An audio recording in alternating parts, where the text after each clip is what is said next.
So, ayun guys, good evening sa inyo lahat. Ayan, mag-logic question muna ulit tayo bago tayo matulog ha. Tatanong muna ako sa'yo. Kaya ba? Kaya? Kaya.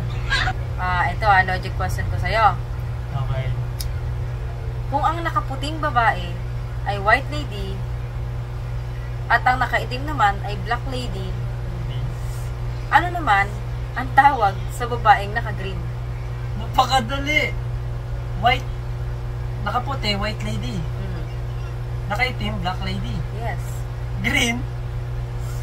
Green lady. Green lady? Bakit? Mali. Mali. Ulitin ko yung tanong ko ha. Green lady. Ulitin ko. Kung ang nakaputing babae ay white lady at ang nakaitim naman na babae ay black lady, ano naman ang tawag sa naka-green na babae? Hindi ba green lady yun? Ay! Alam ko na. Si Hawk. Kulay green siya, di ba? Ay, babae pala. Sorry. Hawk. Ano ba? Hawk. Green lady. Si ano? Sino? Ano bang? Doon sa Darna? Yung ano kulay green? Valentina.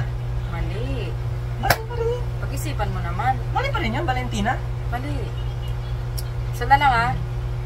Dala mo, tinaantok na ako. Isa pa.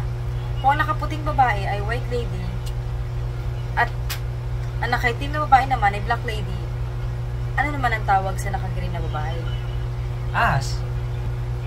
Sobrang ano naman yan, sobrang dali lang naman to, ba't ang hirap na sagot? Dali lang. Hindi mo talaga kaya sagutin.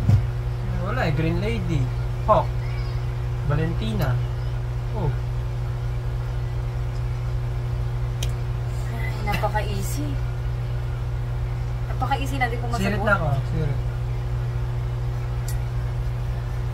Tayo mo na lang sa comment section yung sagot.